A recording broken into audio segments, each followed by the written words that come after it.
Hey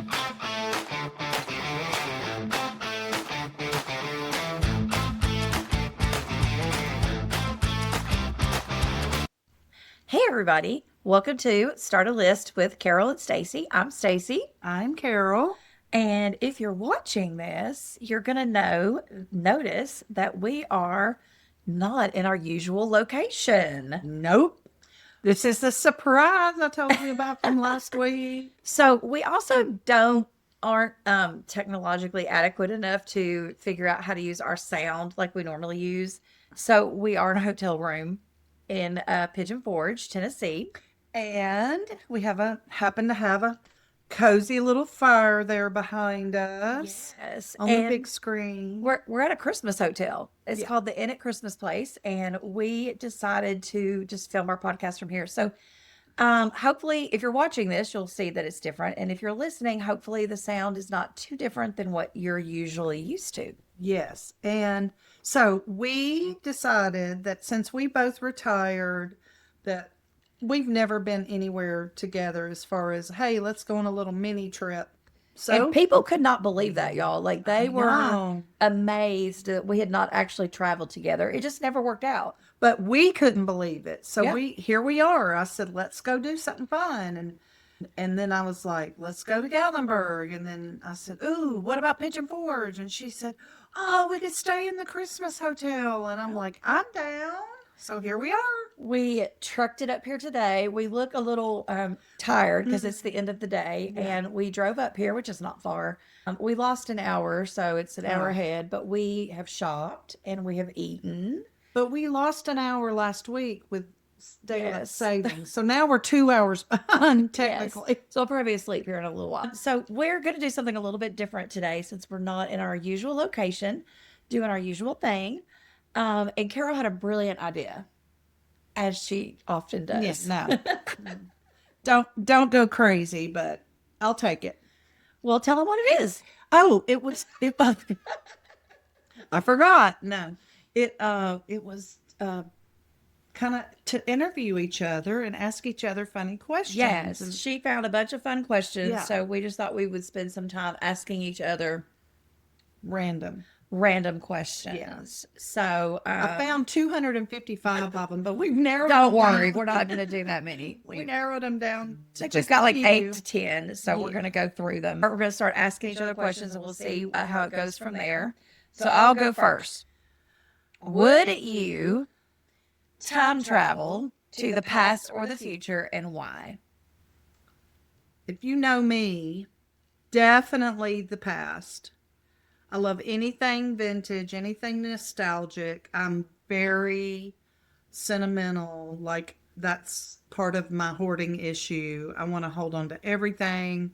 I don't want to get rid of anything. And I would probably go to for sure, the late 1940s, early 1950s. That far back? Yeah. Just because you had, all of these inventions were readily available. And I just think it was the most wonderful time ever to be alive. I mean, cool. According to my parents and grandparents. I would also go to the past. Would you? But I wouldn't do like a back to the future thing. Like I'm not trying to go see my mom and dad when they were kids, right? But I would go back to probably when I was a kid, just see my grandparents again, kind of revisit it like that. So I think that would be fun. But yeah. I think we should be able to pick one day of childhood and go back and relive that. Oh my gosh, I would never know which one to pick. I would probably pick a Sunday at my grandmother's. Okay. Like we would go there on Sunday afternoons and fried chicken, and she would cook all the things and we would visit and then go home. And I'm sure it seems like it was all day long. It was probably a couple of hours. Right. But in your little kid mind, it was. Yes. Oh, it was wonderful. Well, if time travel ever becomes available, we'll sign up for the past. The past trip, the past adventure. Yeah. Okay. I'm going out of order on our list, so I keep looking down because some of them I think are going to take longer to talk about. This is a quick one. Can you fold a fitted sheet? So this is very frustrating for me, and no, I cannot. And yes, I have tried many times, and I've even seen a tutorial on it. Apparently, you can fold it wrong side out or inside out and make a square, and then you match the corners. The lady did it perfectly. She was like, all you do is, and she did it like with no effort, and I'm over there like wrestling it. No, I cannot. It's annoying. And so normally, if you find a fitted sheet in my closet, it's just balled up. I just give up and get frustrated. I can't do it either. I don't care enough to even watch a tutorial. I literally just wad mine up and then kind of roll it, smash it down, and then shove it in the closet. Well, apparently back in the day, women, men, whomever was doing it could do it perfectly. Like it, Good for them. yes, it was. It was. I don't have guess enough an time to try to acquired fool with it. skill. Yeah, not my idea. That's So if anybody out there can fold a fitted sheet, I do know a couple of people that can. send us directions. Send us a Yes. video. Yes, of you folding your fitted sheet. All right. Do you want to ask one, or you want me to keep? Sure. Let's see. What was the best job you've ever had and the worst job you've ever had? Okay. Well, Mhm. the worst job I ever had was I got this idea in college, and I'd had jobs, but I decided I was going to find something where I could make more money. I didn't have any experience in the restaurant industry, but I got the bright idea I was going to go apply to be a server at O'Charlie's. Okay. And if I remember, I mean, my mom and dad have always been supportive of everything, but they were probably like, great. Because I had to, back then in O'Charlie's, you had to wear khaki pants and a white button down. And I think they wore like some kind of tie or something. Do you remember that? This was like the early 90s. I lasted, I don't even think I lasted 3 days because, first of all, I couldn't remember all the stuff. And it's a very fast paced environment. And the turns out the servers that have been doing it don't want you in their way. And I'll never forget, I was holding the door for this woman. I had this big giant tray of food. And she went out and had it on her elbow, and I thought she had it, so I let the door go, and it knocked the entire tray of food over. Oh gosh. She was upset, rightfully so, but it was literally like my second day. And I was just shadowing people. And I went in the next day and told the manager, I just didn't think I was cut out for it. He goes, well, I don't think you gave it much of a chance. And I'm like, probably not. That was my worst job. Um, the best job I've ever had, probably the most, I'm trying to think, probably the most fun job I ever had was working at Opryland theme park when it was still a Yes. thing. I worked there two different times. Once in high school, I was a sweeper. And then I worked there again in college in like the gift shops and ended up being a supervisor when I left there. That was the last job I had before I started teaching. Oh, But it was fun, y'all. I mean, it was hot and stuff, but it wasn't a hard gig. And, yeah. everybody was having fun. And so, and everybody working there was young and the same age. So that was a good time. That sounds fun. Yes. Probably the worst job I ever had, but I have to kind of say it was the worst best job rolled into one. So basically, I needed a part-time job when I was staying home with my second daughter. And so I thought, what can I do where I can still get paid but kind of be with my children? So I went down to the local daycare and got a job at the daycare.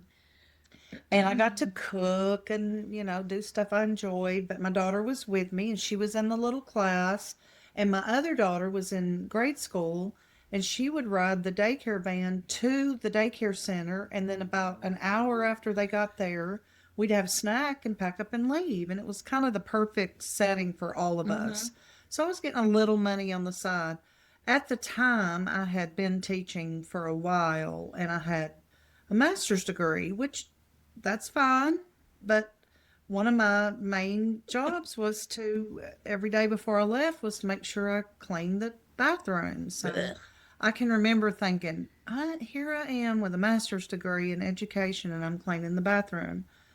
But that served it was good for me. Yeah. And it served a big purpose. I mean, I was able, like I said, to be with my children and still make a little money on the side. The best job I ever had, or I probably is the one I have now. I really, really, really like my job. I do specialty cheeses at a local grocery store. I go over the weekly ad and make sure we have plenty of that item or whatever's BOGO. And I only She's work the cheese lady. I'm the cheese lady. It's pretty cheesy. But you go in really early and get your day over with really quick. I don't go you? in. Wake up at 4. Clock in at 5, and I leave at 9. And yeah, I love it. It's the best job I've ever had. I love that. Besides teaching and being a mother. Oh yeah, sorry y'all. I'm yawning because it's been a long day. Yeah.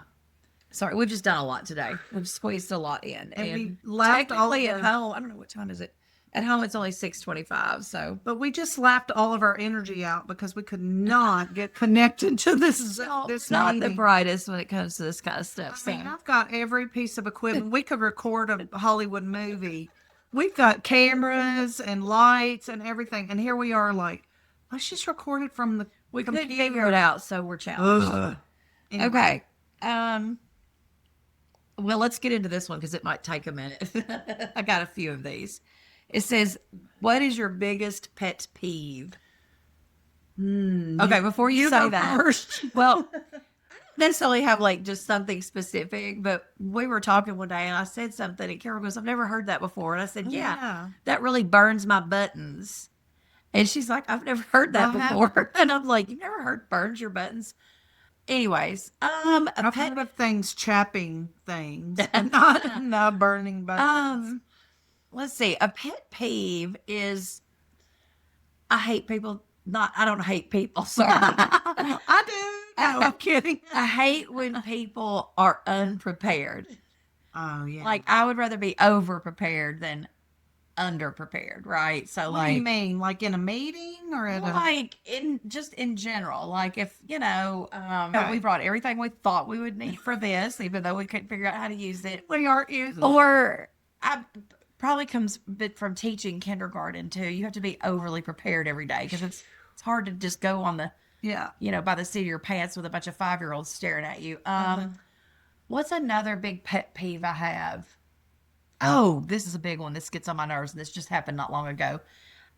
I cannot stand when people have their phones out at a restaurant and are playing a video or on a FaceTime call, and I can hear everything that's happening. and it's on 12 Yes. decibels. Yeah. Perry and I went to dinner a few weeks ago, and the people sitting right diagonal from us, and I mean, I could have reached over and touched her chair. She had her phone out the entire time going, and somebody was on the other end and they were FaceTiming. I'm like, I can hear everything that's happening, and it's just disruptive. So that's a big pet peeve. Yeah, I don't like that. That happens where I work too. Like sometimes I'll jump over to the sandwich line. I'll make a sandwich, and they're like, "What do you want?" And they're trying to take their order on the phone. I'm like, really? Just That's annoying. And it's It rude. is.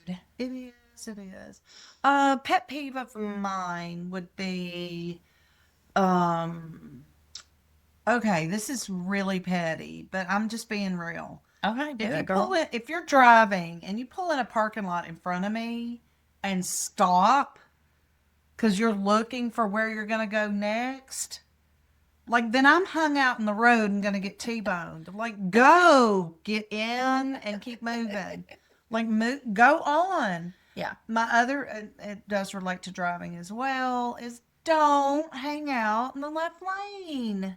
Just don't. We encountered that a couple times today. Yeah. And Stacy let him know too. And at one point, she's like, what are you doing? Whatever. Oh, And no, the that guy- was when I wanted to. The truck in front of us had to slow way down. It was a big truck.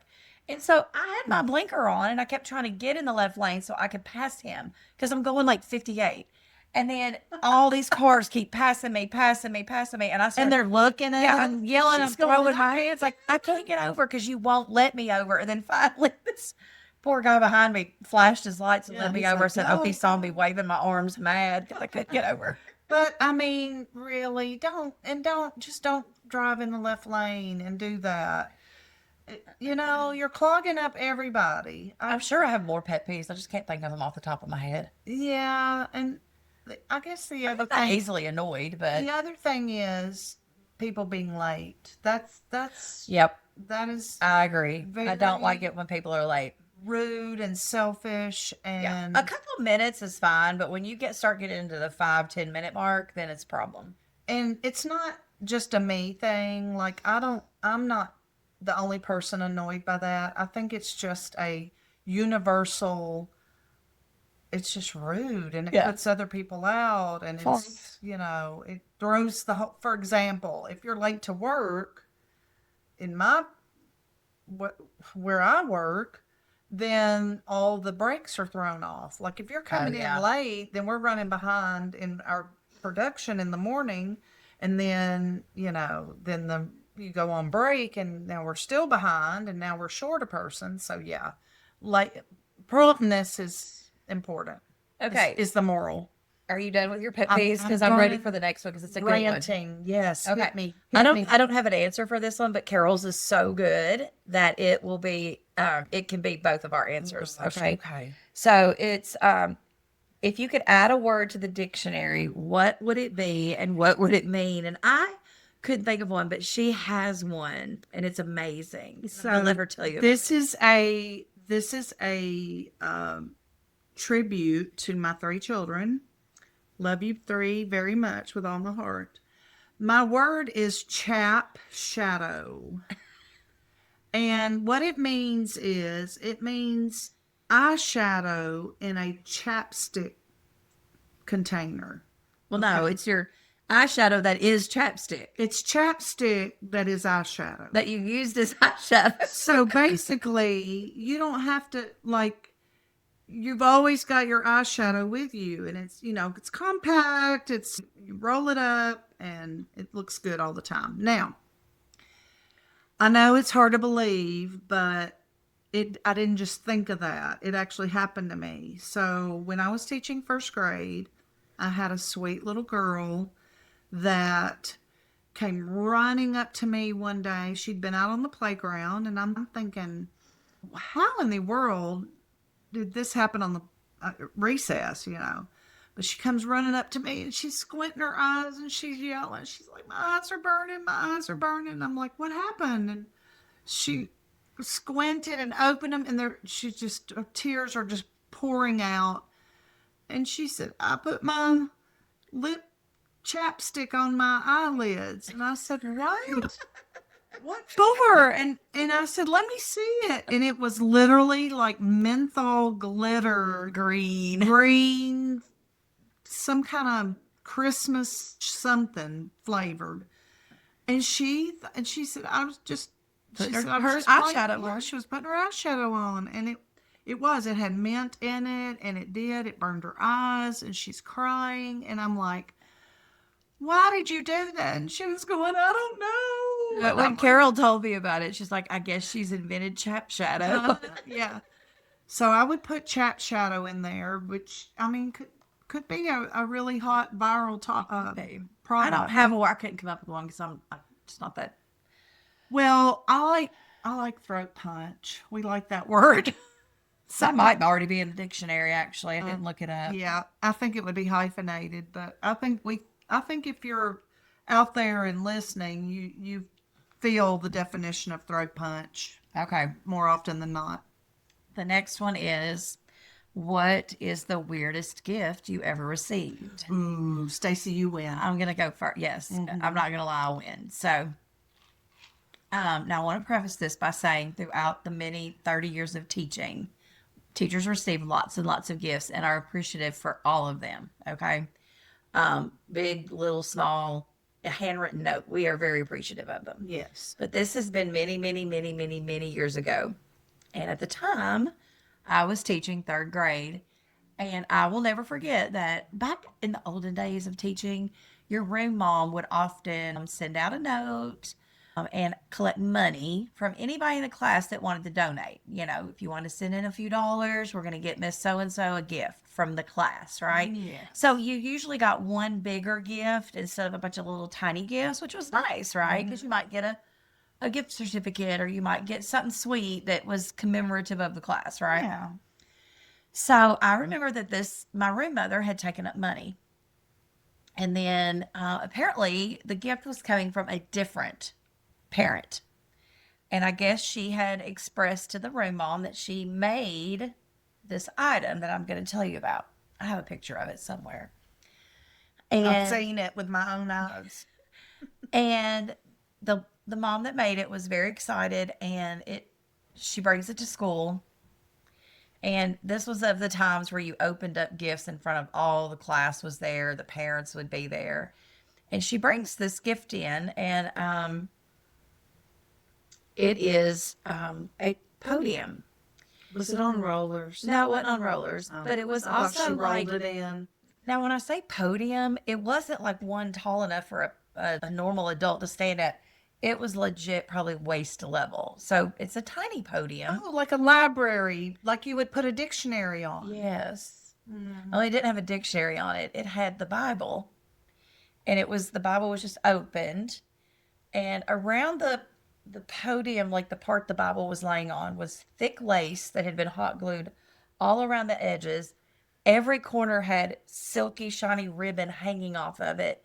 And within the lace was embedded like plastic buttons, that were like a seashell themed, right?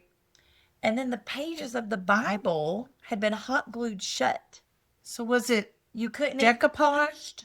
It No, was sealed. it was just sealed. I don't know what she had sealed it with. So you Yeah. couldn't utilize the Bible You couldn't use because the it's page. hot glued to the podium and the pages are hot glued shut. And I'm just, oh, it's lovely. And I'm making over it, trying to be. And another teacher down the hall had the sibling and had also received it. And the parent said that she sold them at flea markets. And I kid you not, guys, it looks like something that you would see set up at a funeral home. Okay, Like- wait. Was it? I want to guess the colors of the ribbon: sky blue and mauve. I can't remember. I feel like they were red and white, but I can't remember. Oh dear. So, not to be unappreciative, but the wood was that the podium that somebody had made this podium was very nice. So that's probably where the majority of the money, and the Bible was lovely, which would have been a fine gift within itself if it had been usable. And Who's it open to? I don't even remember. I mean, and I remember looking like, okay, it's probably open to like a nice page about children. Yeah. It wasn't. It was just literally the middle of the Bible. Oh, And so I remember That's my what- grandmom being very upset because she said, I collected a lot of money. And like, this is, I guess she didn't know what the lady was getting. She just trusted it. she maybe didn't have a decoupaged Bible. No, on a but podium. me and the other teacher that got one took pictures of it. And then I'm like, what am I going to do with this? Passed it on. And like somebody was like, well, maybe you just take it to like a nursing home. I'm like, I wouldn't even to drop this off somewhere like that. And I'm not gonna lie, You passed it on. I re-gifted it as a gag gift to my sister and her brand new husband that year at Christmas. Oh, now that's perfect. And Perfect. he was like, because it was his first Christmas with us being married, and he was like, oh, okay. Lovely. Lovely. I think I ended up dismantling it, and I don't remember what we did with it. But that's the worst gift I ever got. Yeah, I remember seeing it. I thought it might have been the lovely 80s blue and white. But like, so I feel like it was red and white, but who knows? It might have been. The I don't know, not worst gift, but my least favorite gift I've ever received was and again, I don't want to sound unappreciative, but it was like really one Christmas I got an Xbox. Hey. And I was thinking, okay, I don't ever remember saying I'd like this, or I don't know if I'm known for playing video games or whatever. But yeah, I got that and several cartridges, to which Sounds like the person that gave it to you wanted it. they more than did. you They did. enjoyed it very much. Which I mean, I can laugh about it now. It's not a big deal, but That's funny. not really something I had been dying for. Yeah. Okay. Moving on. What do you want to do next? We got two more at the end. Oh, let's see. If you had a lifetime supply of anything, what would it be? For me, definitely some kind of food. I'm pretty I much. realize we need categories for this, right? Yeah, we do. Okay, let's go with food. Okay. For me, for sure, popcorn. I love popcorn. I love the crunch. I love the flavor. I feel like I can eat a giant bowl of it and it's fine, instead of just a small bag. Like the 100-calorie bags just make me mad. But I mean, why? So I love popcorn. Yeah, I that. want a lifetime supply of chips and queso, but the good kind that you get at the Mexican Oh, restaurant. yum. Yeah. And I want it to always already be warmed up. So you want one of those fondue fountains Of just queso. a Just keep it queso coming. fountain. Keep it coming. So, all right. So that's food category. What about health and wellness category? I would take a lifetime supply of really good rest, like sleep well without my neck or back being cranked when I wake up. I mean, can I just pick? Oh, okay, that's true. Health or wellness? Um, You wouldn't want your stomach to hurt anymore, right? Or yeah, that's not a supply of something. well, it is. True. I mean, if I'm picking that, then I just want to have good health forever and always. Okay. Yeah. I also would like a lifetime supply of money, Oh, endless. and what would amounts. you do with that? Well, I mean, after I donated to charity, Oh, aren't you just the? and I am. I'd share it. With me, Yeah, Oh, and my okay. family. and we'd come to the And Christmas I'd, hotel. I'd go on. I might up my game a little bit. Oh, I love it here. This is beautiful. Yeah, I don't know. Okay. Well, I do. I'm serious. I'm not just saying this. I would love to just take $1 million and buy stuff for people, but I don't want them to know it was for me. Okay, I love that. Like secretively, like pay off somebody's car, or I just think that would be so much fun. That's neat. I like watching. There's people that on TikTok that will raise money from viewers, Yes. and then give it away to strangers that are in need. I think Yes, that's really I nice. love that. I love that. We have one more question you're- on our list, and it is: what is an Olympic sport that is currently not an Olympic sport that you think should be? Preparing dinner. Oh yeah, I mean, literally, think about it.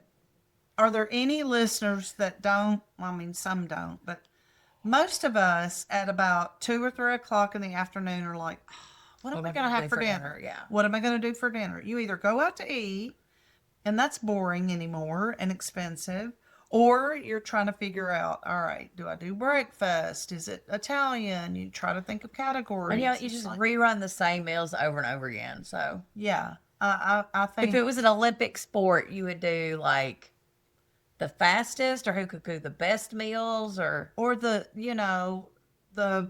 the most nutritious meal on the smallest budget or something like that. I don't know. oh, maybe you should send that to the Olympic committee. I'm sure. And you could do that on the Olympics in the summer and the winter, because it could be a winter food and a Yes. summer food. a soup or chili. salad. Oh A yeah, salad or a fancy. soup. Yeah. So maybe cooking, possibly cleaning, or I think dancing should be an Olympic sport.